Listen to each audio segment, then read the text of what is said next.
Tippett has made an egregious error. It's time we talked.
Scowl voices in the garden.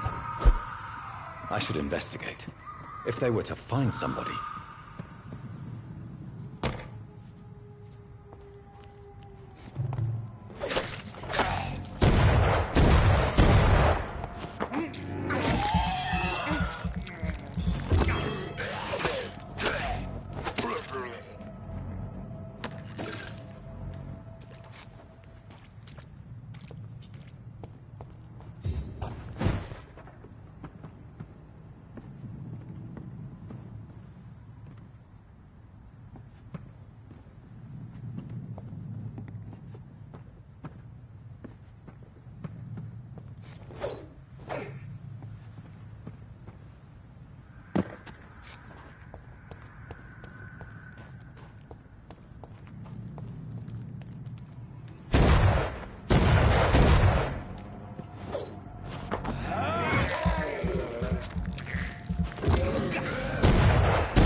Good evening, miss.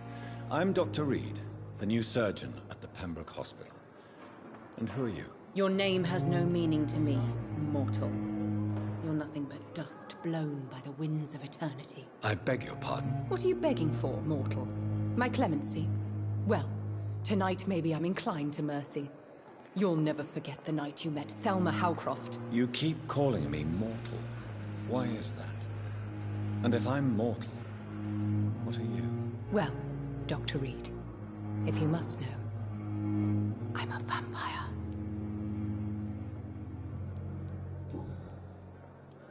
And why do you believe you're a vampire? I don't need to believe anything. It is what I am. It is what I feel within this hollow shell of flesh. Please, describe to me how you feel. What is it like to be a vampire? I can hear my body crumble from the inside as my flesh cracks and fades. I sense the last pulse of postulant blood within my drying veins. I need new blood. I see. Have you ever heard of Cotard syndrome, Miss Howcroft? Never. It's a mental illness discovered by a French neurologist named Jules Cotard. The affected patients are delusional.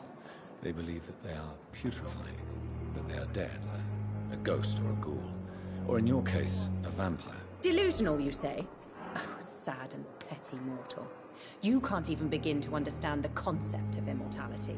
And you think it is I who am delusional. I'm assuming you must be a patient here. Am I right, Miss Howcroft? It's only a cover. To hide from my enemies. I can leave whenever I want. As a woman, a spirit, fog, or bat. Who are these enemies you mentioned? Can you describe them? I cannot say for sure. But I sense their eyes on me from nearby. I feel them watching me every time I visit the garden near the morgue. The staff here are not your enemy. They're here to help you, to care for you. I'm not speaking of the doctors in white. I'm speaking of the men and women who hunt me. For I am a vampire. I see. Don't worry. These people will not find you here. I'll personally make sure they leave you alone. Thank you, mortal. But do not interfere with them, for you are no match for those that hunt me.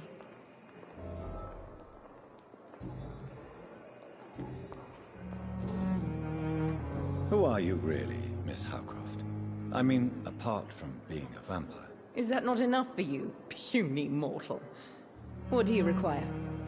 Proof of my powers? I'm curious to know who you were before becoming a vampire. It was such a long time ago, I don't remember. Centuries of unholy life can have strange effects on one's minds, you see?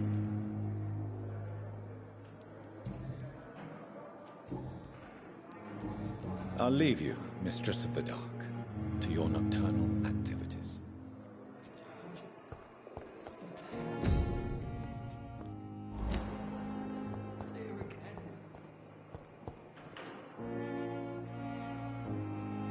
Good evening, nurse. Good evening, Doctor. I don't think we've been introduced yet. My name is Pippa Hawkins. And I'm Dr. Jonathan Reed. Dr. Swansea has recently offered me a position in this hospital. Well, it's a euphemism that your help will be appreciated, Doctor. How would you describe the situation at the Pembroke Hospital? It's serious. The flu is wreaking havoc amongst the staff and patients. We are running out of everything. You must get a hold of yourself, nurse. Sorry, I'm exhausted. No one has any idea when this epidemic will be over. Nurse Hawkins, the Spanish flu won't last forever. Even the Black Plague didn't kill everyone. I wish I could believe you. But what if this epidemic was worse? What if in the end, nobody was spared? How long have you been a nurse? Well, long enough to see that the epidemic is winning. And no matter how qualified you are, don't tell me you'll change that. You'd be surprised what dedication can achieve, Nurse Hawkins. In medicine, sometimes we're just a test result away from a miracle. Sorry, Doctor. I don't want to sound bitter, but I'm just too tired to give a pep talk like Nurse Brannigan. How is the Pembroke staff coping with the epidemic? Well, not well. Milton, the ambulance driver, is even more grumpy than usual, especially concerning doctors. Why is Milton grumpy on a daily basis? Is it just an act? Milton's not the kind of man who's bothered about a bad reputation, whether he deserved it or not. Why does Milton dislike doctors? I don't know. Just ask him. But be warned, Milton is not the chatty type.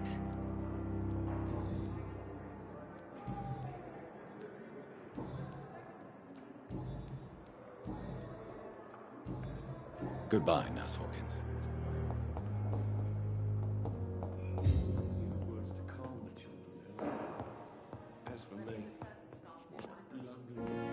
Good evening, Doctor. I believe we're going to be working together. Dr. Reed. Dr. Swansea informed us of your arrival, but I could not dare to believe we'd have such good fortune. Such an honor, sir. Thank you. And you are? I am Thoreau Strickland, Dr. Thoreau Strickland. I'm a great admirer of your work, Dr. Reed. Please, could you tell me something about yourself? I'm a great admirer of your work concerning blood transfusion, Dr. Reed. I run my own experiments. I'm convinced it's the future. What made you choose to be a doctor? I'm not ashamed to admit you and your work have inspired me. I am honored to have the opportunity to work by your side. It's always a pleasure to share scientific and medical knowledge with someone eager to learn. I'll be glad to help you if I can. This epidemic may be the century's most terrible disaster, but I'm convinced that we, as doctors, are the only ones able to defeat it. I based my technique on my mentor's research. He helped me perfect my method. What is yours? I'd rather not talk about it. For now, it's just theories and first approach. My process is purely experimental and unsuccessful. As long as you're cautious and methodical, you may remain empty-handed, but you won't fail. You're not the first one to warn me, but I am convinced knowledge is the main weapon against the ravages of this epidemic. What can you tell me about the Pembroke? Well, it has always been an honor to work with Dr. Swansea. But with your arrival, I can't think of a better opportunity to learn about blood transfusion. You seem quite optimistic. It's a rare and precious attitude in these difficult times. I'm convinced that this epidemic is a test of endurance and dedication for us men of science. Questions remain about our capacity to resolve the situation. True. Last summer, during the first wave of the epidemic, I used to joke with Milton about the extra work. We're not smiling now. Do you need help with anything in particular? Well, yes, maybe. I'm waiting for a batch of products I ordered for my personal research, yet my supplier seems to have vanished. Do you want me to play the errand boy for you? Oh no, Dr. Reed.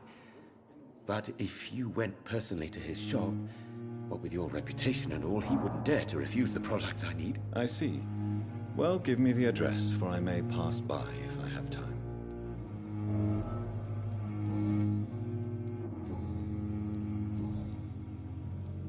Tell me more about your willingness to experiment with new medical techniques. Harvey Fiddick is a patient suffering from a severe injury that could cripple him if not treated correctly. I'm convinced your blood transfusion technique could help him. What is it you really want? To save him, or to prove your point? Fair question. I want nothing but to save my patient, Dr. Reed. Especially since I know Mr. Fiddick's story.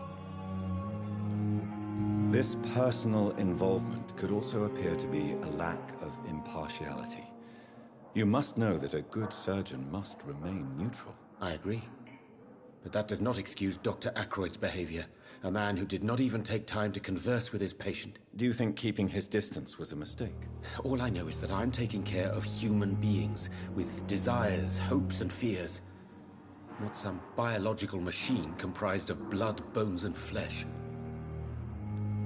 Tell me Mr. Fiddick's story. Our first diagnosis was compromised because Mr. Fiddick lied to us about the real origin of his injury. He first claimed it was an accident. But why would he hide such crucial information from us? Because he is a proud father. ashamed of putting his children at risk because of his own negligence.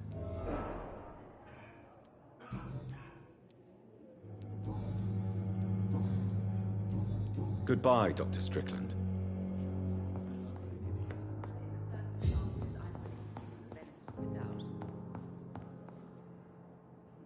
Good evening, sir. I'm Dr. Reed. May I help you? I don't know if a third opinion is needed. Your colleagues are already arguing about my condition. I see. Would you mind telling me more about your situation? I'm Harvey Fiddick. All I want is to get me bloody arm fixed properly. Tell me about yourself, Mr. Fiddick. I'm just a regular guy waiting to get his arm fixed, so I can return to work and to my family. I was more curious about what you were doing before being hospitalized. I'm a carpenter, and a good one too. But that means I need both arms to feed my family, Dr. Reed. Are you satisfied with your treatment here? Well, it's clear that I've chosen a bad time to be injured. Forgive my bluntness, but you seem overwhelmed by cases of the flu. I won't lie to you about it. I'm afraid we are. Are you sure you don't want to operate yourself, Dr. Reed?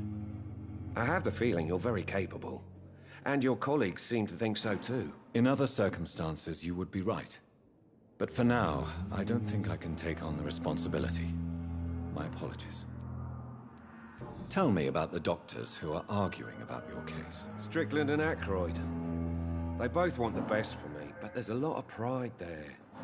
Doctors are no different from carpenters, it seems. What do you mean? I often had professional arguments with rivals on a building site. Difference is I disagreed about wood and nails, not flesh and bones.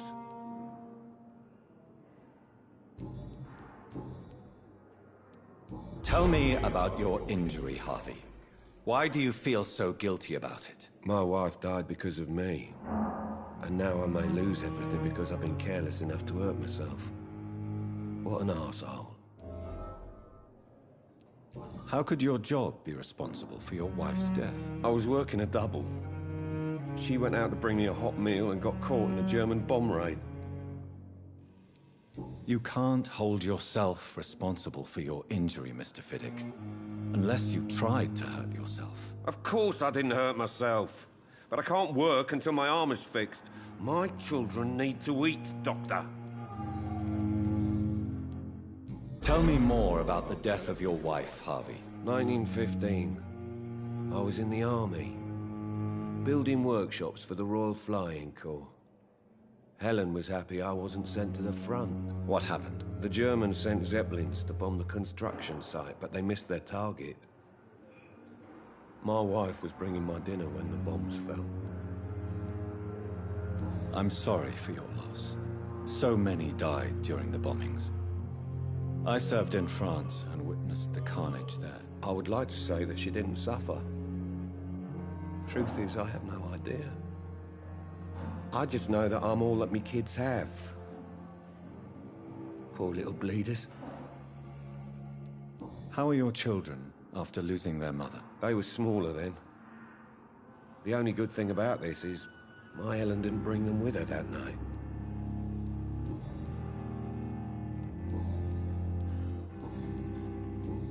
Goodbye for now, Mr. Fiddick. I'll see you later. I will not let you down, my boy.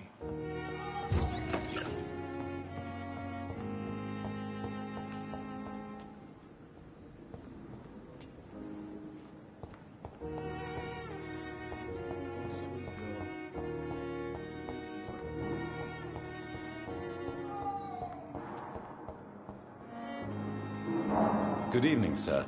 I'm Dr. Reed. I believe we're going to be colleagues. Reed? Yes, I've been informed about your arrival. I'm Waverly Ackroyd. Welcome aboard, I suppose. Does my arrival inconvenience you in some way, Dr. Ackroyd? Let us just say that I don't particularly share Dr. Swansey's enthusiasm for hiring you. What we need here are reliable professionals, not overrated dabblers. If you have a problem with me, Dr. Ackroyd, please feel free to tell me. Dr. Swansey has imposed your presence on this hospital without asking anyone's advice. The benefit of his position. But I don't agree with it. I know we've never met before, but I believe this hospital could use all the help it can get. You will agree with that, I'm sure. Oh, but I have heard about you, Dr. Reed. Of course, you can't say the same about me, since I have not wasted my time courting the press.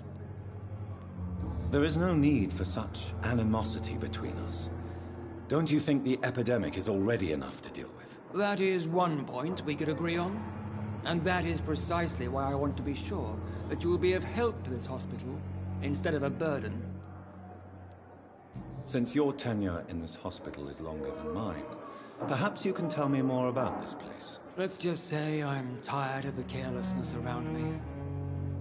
I have always respected the skills of Dr. Swansea, but over time his enthusiasm has become displaced. Carelessness? Exactly what are you talking about? We're here to save lives. The people who trust us are not volunteering for experimentation. They're here to be healed. I don't intend to run any radical experiments, Doctor. Even if I, as any good practitioner should, express an interest in pushing the boundaries of medical research. Modern medical methods were created through audacity and ego. But there are rules in our line of work, and they're here to protect our patients. Tell me, Waverly, what do you think of Dr. Strickland's enthusiasm for his experimental research? Strickland is playing with his patients' lives for pride and glory. Now that, sir, is unethical. Are you thinking about something in particular? Harvey Fiddick needs delicate surgery.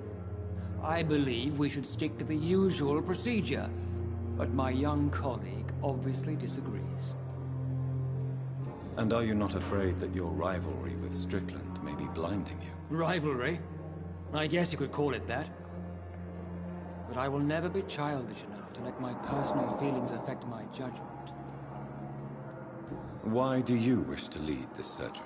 I strongly believe that Mr. Fiddick should not be butchered to test an unproven procedure.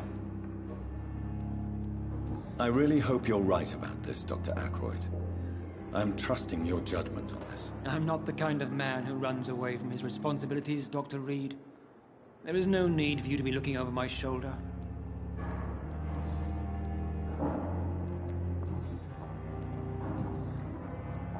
I don't know what you've heard about me, but I have already proved my value as a practitioner. I don't question your skills, Dr. Reed, but your motive. Is it money, fame, or are you truly dedicated? And what exactly is that supposed to mean? I served in the war just like you. But unlike you, I did not use the wounded to play the modern sorcerer. Be careful what you insinuate, Dr. Ackroyd. I only want you to admit you used those men to improve your theories. This is ridiculous. My blood transfusion technique saved many lives, and you know it. You see? That is exactly what I hate about people like you. You avoid this kind of accusation instead of facing reality. It seems you have bad memories of your military service. I refuse to see this industrial slaughter as scientific progress. War only reveals the worst in men. We can at least agree on something, Dr. Ackroyd. Thank you for your time. We'll talk later.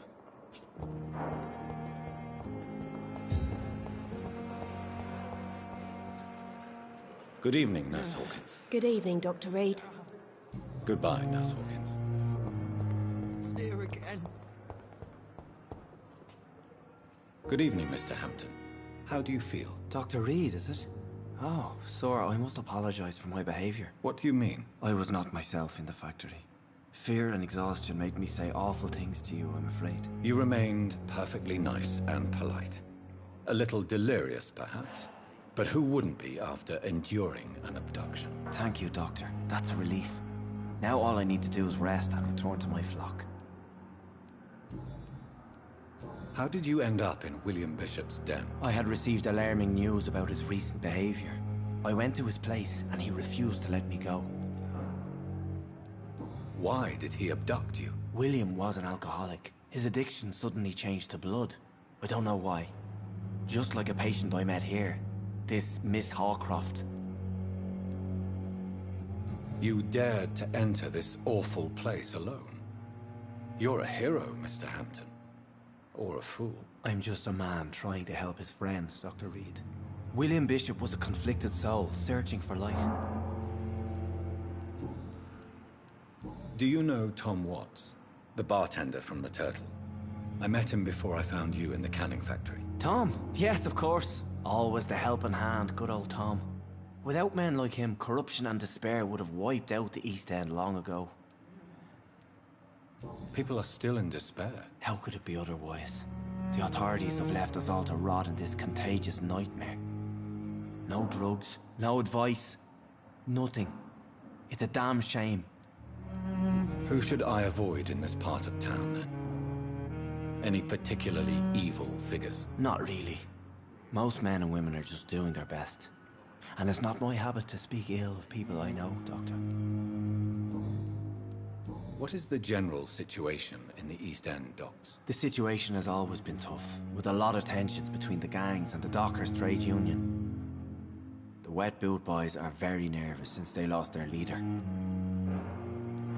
Who leads the gang now? Since Clay Cox went missing, it's his wife Edwina who runs the show, with the assistance of her minion, Booth Digby. Has the gang been threatening you? Ah, no. I've had this nickname for so long, you know? The sad saint of the East End. No one dares to bug a saint. Not even criminals. Goodbye, Mr. Hampton. We'll talk again later. The daily routine. I cannot enter.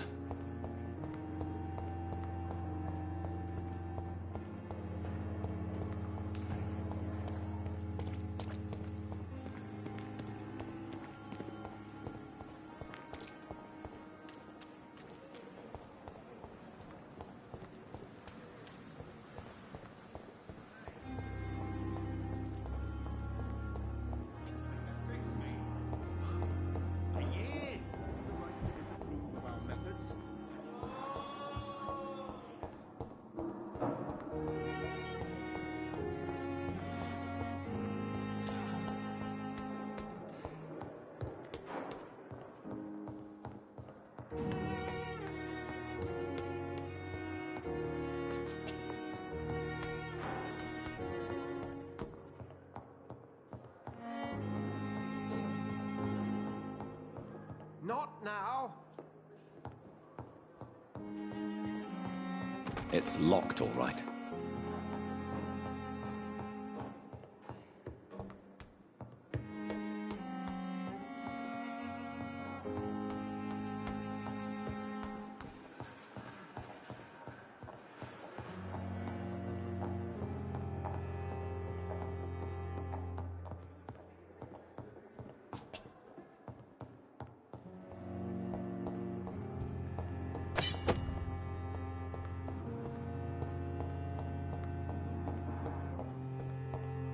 It's locked.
It's locked, all right.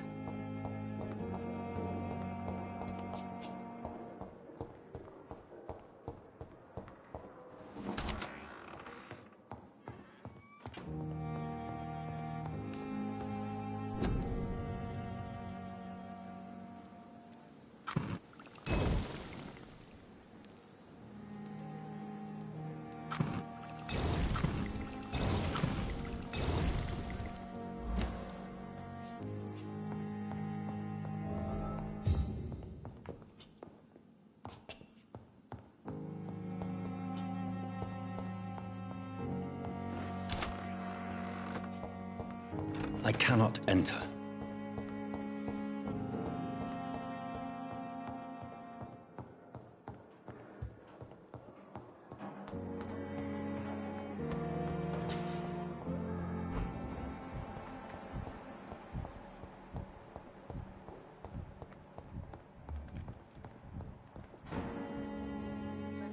Finally, you've returned, Doctor.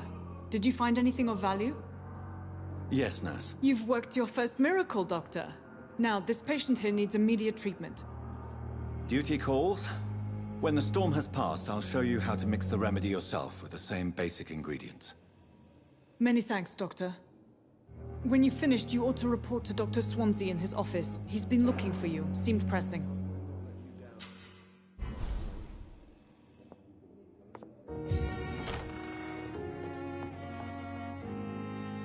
Good evening, madam. Can I help you? It's my son who needs you, sir. I'm Dr. Jonathan Reed. How can I help your son? I'm Beatrice Goswick, mother of Mortimer Goswick. Could you check on him, please, Dr. Reed?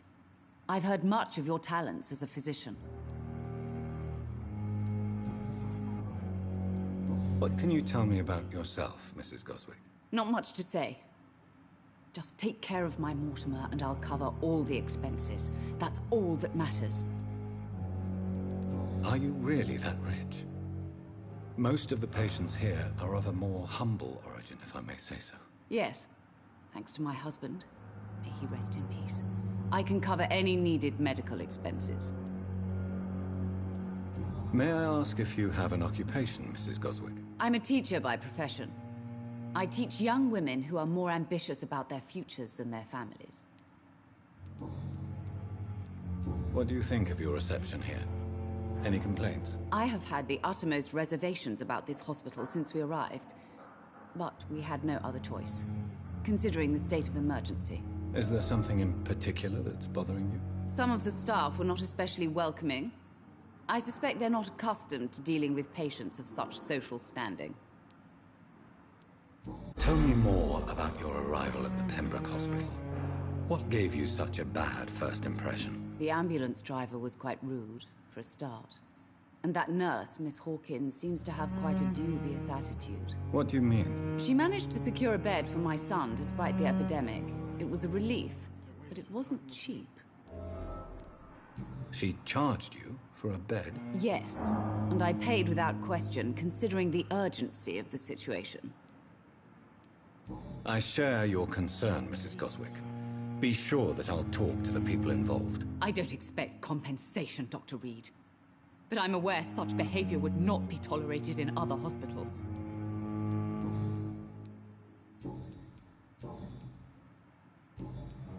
Goodbye, Mrs. Goswick.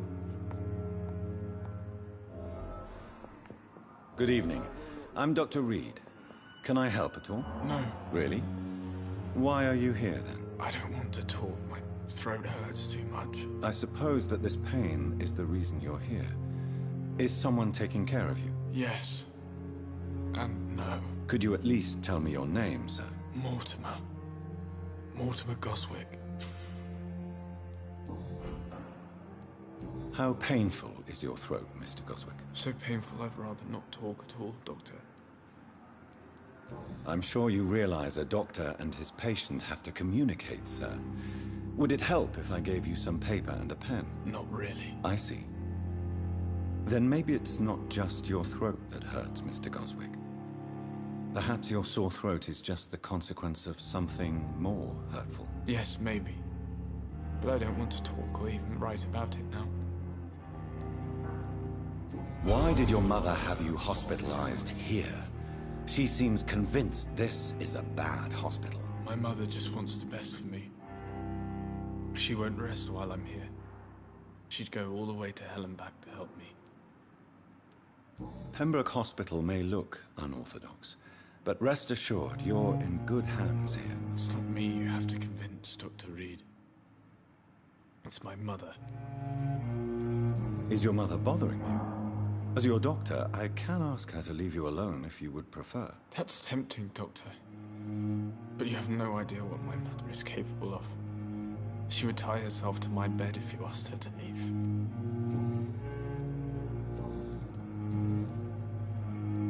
Tell me about yourself, Mr. Goswick. I don't want to talk, Doctor.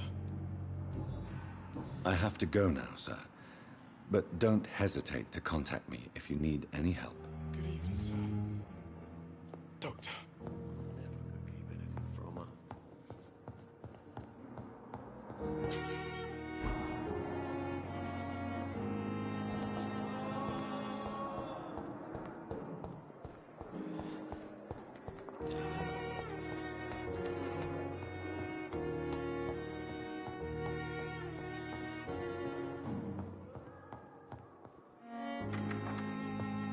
Please, Jonathan, come in. Fascinating, is it not? In the last decade, so many mysteries have been brought to light with our microscopes. The human body, biology's penultimate frontier. The more we explore its boundaries, the less we're able to trace a clear line between life and death. You, my friend, have a foot in both countries. The view must be vertiginous. It's at least as vertiginous as chatting about vampires with you, I would say. This must be all so new to you. This area of town, the hospital, a brand new life. How stimulating it must be. I wish I could share your enthusiasm, Dr. Swansea. But my condition defies scientific categorization. Undead? Unalive? Immortality defies logic. I cannot express my thrill at this serendipitous turn of events. The world's most eminent specialist in blood transfusions, a vampire. One might say a gift from heaven.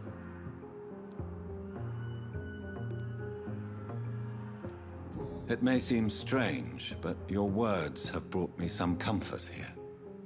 Forgive me.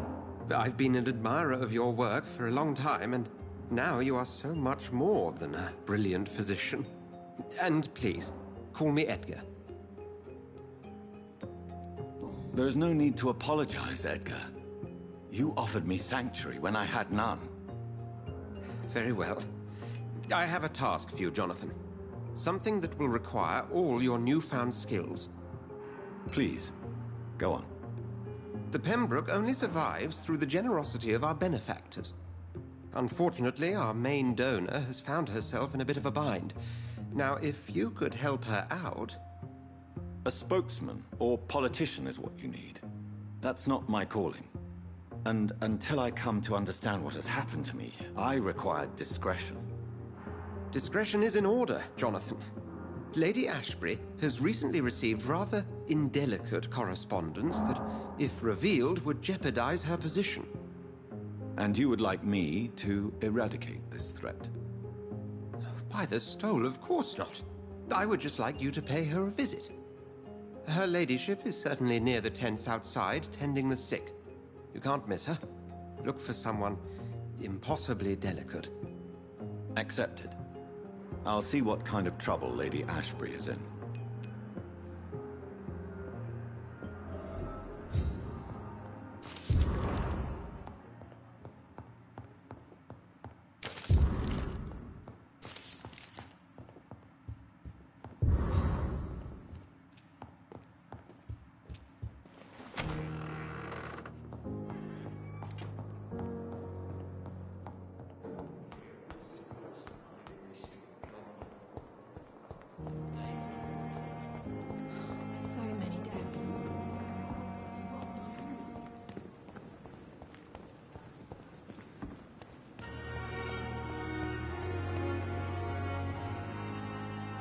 The flu took my dear wife, Emily. I take comfort knowing we'll soon be together again. Mr. Rainfield, that's no way to talk. You're in good hands here, and we'll be up again soon enough.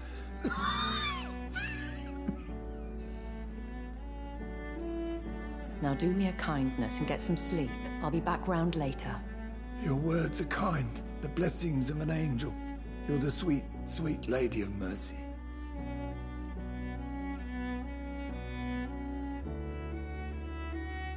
Good evening, Dr. Reed. It's a pleasure to see you again. You seem surprised. Dr. Swansea has brought me up to speed concerning your recent appointment to Pembroke Hospital. You're a the lady who saved me that night, before vanishing into thin air. I remember you from the pub with Dr. Swansea. Indeed. Allow me to introduce myself formally this time. My name is Lady Ashbury. I remember you well, in spite of the brevity of our encounter.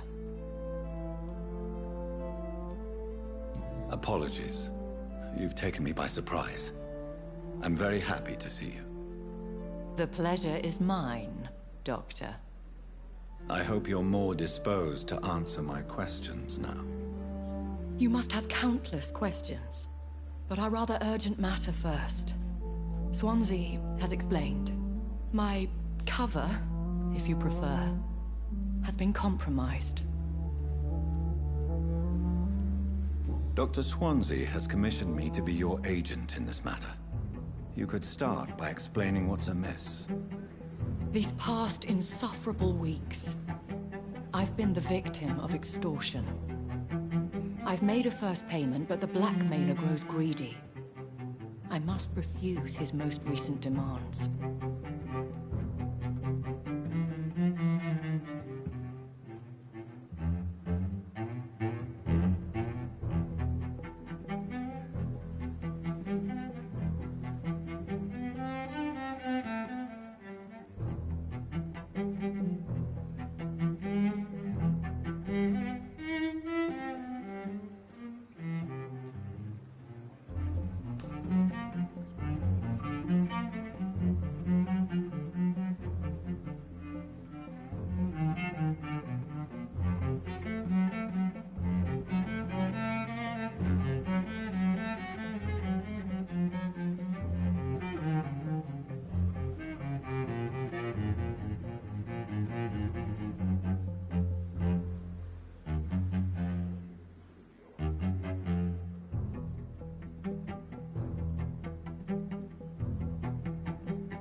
Please continue. Every detail is essential. I'm your man. My embarrassment in this matter is eclipsed only by my shame at having put the hospital at risk. The threat from our anonymous scoundrel is clear. A list of dates. My visits coinciding with the dates of suspicious patient deaths due to massive blood loss. I'll take care of it. Do you know where I should start? If that was the case, I'd settle the matter myself. You could talk to our local gossip, Harriet Jones. Not a pin drops here without her hearing about it. I'll meet that woman now.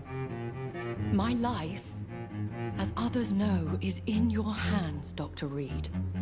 I'm sure of your discretion, but I do fear your powers of persuasion will be put to the test.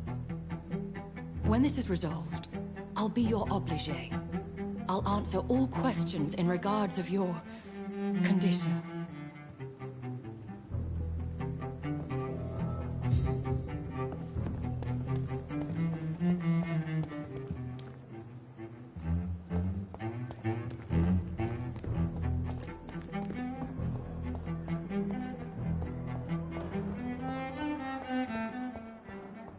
Simpletons, these nurses. Bred with no respect. What is this? Who are you? Get out of my room. There's no need for alarm, madam. I'm Dr. Reed, the new surgeon. Preposterous. Dr. Reed, you say? I don't want some bumbling intern. Where's Dr. Swanson? Please, calm down, madam. I assure you that I am highly qualified. I'm just back from war duty. How brave. Threatening an old defenseless woman. You know how long I've been a patient here? You've picked the wrong fight. I'm Harriet Jones. Harriet Jones? Indeed. I've been meaning to have a chat with you. You know what goes on here better than any other patient, I gather. Oh, better than any patient, nurse or doctor. I've seen so many vile undertakings. I heard there have been some despicable goings-on. Was there a case of blackmail? Blackmail? Wait. You're investigating something. This isn't a social call. One of those incompetent cunts slit a poor sod's vein. I assure you, madam, this is not an investigation into a possible medical error. Debauchery, then? Nurses Crane, Hawkins, Brannigans, whores, all of them. They can't keep their legs shut. I've seen them scratching slutty sores. Really? Well, if you have irrefutable proof, I'll not have the staff behaving in such a manner here. This is your business, Doctor, not mine. But I swear one of the nurses is cavorting with some man on hospital hours. Thank you for your time, Miss Jones. You've given me something to go on. See you on the next round.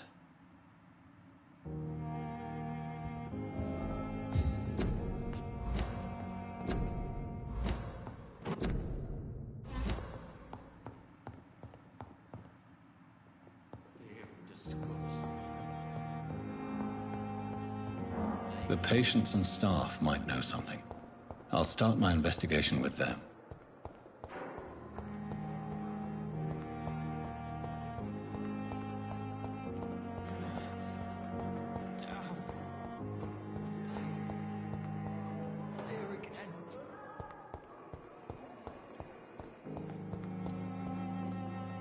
Good evening, Nurse Hawkins. Good evening, Dr. Reed. What can you tell me about the strange man visiting one of the nurses during her shift? Let me guess. You spoke with that old shrew, Harriet Jones. Do not pay attention to her, Doctor. She's full of fanciful tales. No matter how you feel about her, Miss Jones deserves our help. Who says I don't care for her? Hate is what keeps that old crone alive. She could have been telling the truth about the mysterious man. That old witch will end up in hell soon enough. Who cares if a nurse finds some happiness where she can?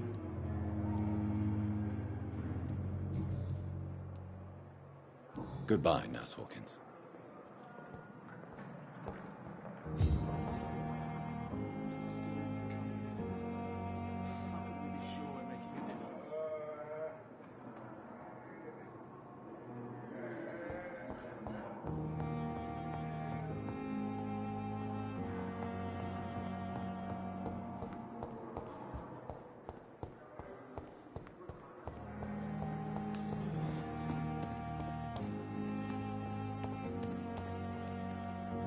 Good evening, sir. I'm Dr. Jonathan Reed. I'm new here. I've already heard about you, Dr. Reed. I'm Milton Hooks, the ambulance driver for this shithole of a hospital. That's quite a blunt introduction, Mr. Hooks. You can call me Milton. I like to speak my mind, Dr. Reed. Perk of the job. Don't judge me, and I won't judge you. I'm not sure I understand what you're talking about. Well, I'm no doctor, but I'm pretty sure a gun can't be used as a surgical instrument. You have a keen eye. I learned to shoot during the war, and have carried one ever since. Old habits die hard. No need to explain, Dr. Reed. And if you ever need a better gun, remember, I may have something for you.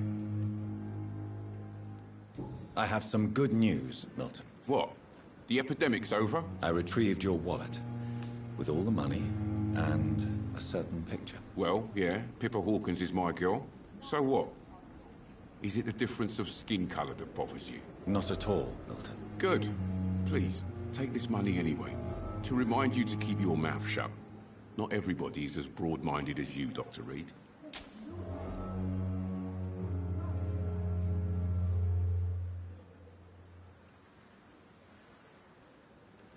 Have you heard of any underhand dealings going on in this hospital? There are a lot of secrets round here. I'm not surprised someone tried to make money from them. What kind of secrets? I'm not in the gossip business, Dr. Reed. If you want to know more, you better talk to Harriet Jones. She's the oldest patient here. I'd like to see your goods. Wise choice, Dr. Reed. A reliable gun is what everybody needs these days.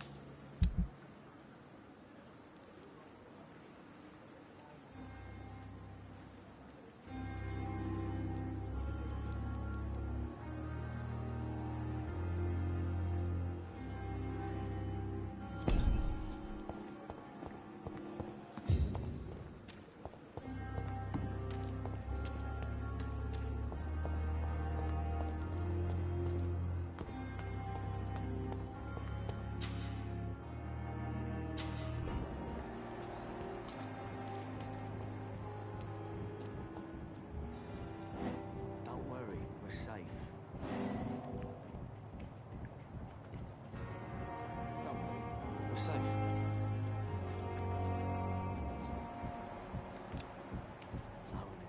Relax. You're sure you don't come back with me? Nah, I have to see someone at the hospital. Be careful. You look so bad they may keep you as a patient. Fuck 'em. I don't like hospitals or doctors. Well then, when you go back to Whitechapel, you may find this useful. What is it? A pass for a free medical exam by the best nurse available. Just read it. I don't read well, but thank you, I guess.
This man has been savagely attacked and dragged to the floor.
Are you injured, sir? Help me get out of here. I need to get out. I'm Dr. Reed, and I'd be glad to help you, but you must calm down first. Please, take a deep breath and tell me your name. Okay. I'm Oswald Thatcher. Please, I need to get out. All right, Mr. Thatcher, you're safe now. Do you think you can reach the street by yourself? Yes, I do. Good. Now leave this place and enjoy the cool night air. It's quite invigorating. I'm sure you'll feel better if you do.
I have this thirst for blood.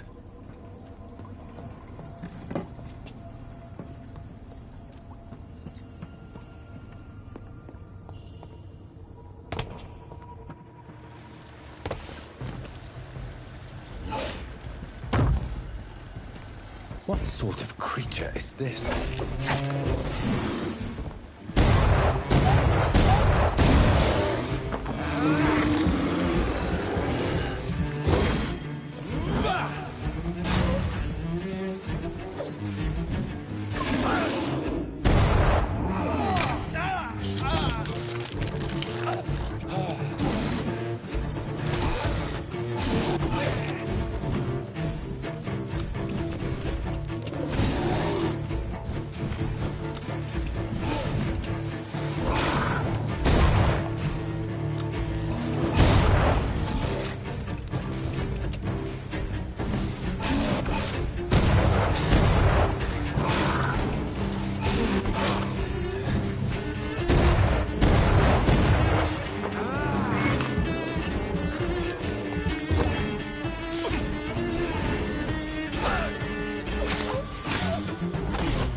Not a lot to check, but I should anyway.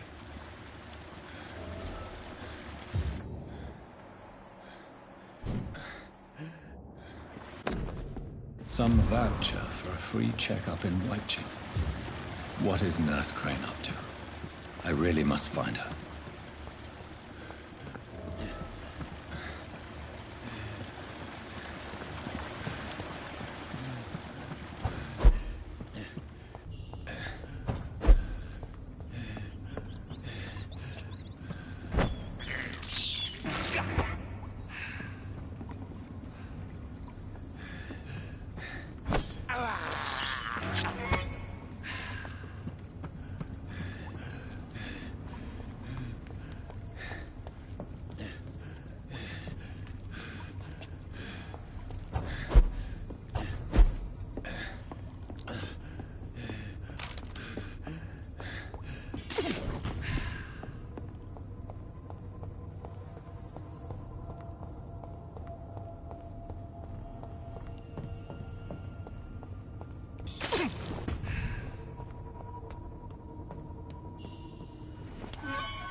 Best be moving on.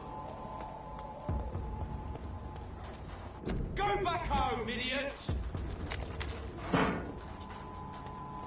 It's an eat! Hey, boys! Shit, that leech is fast!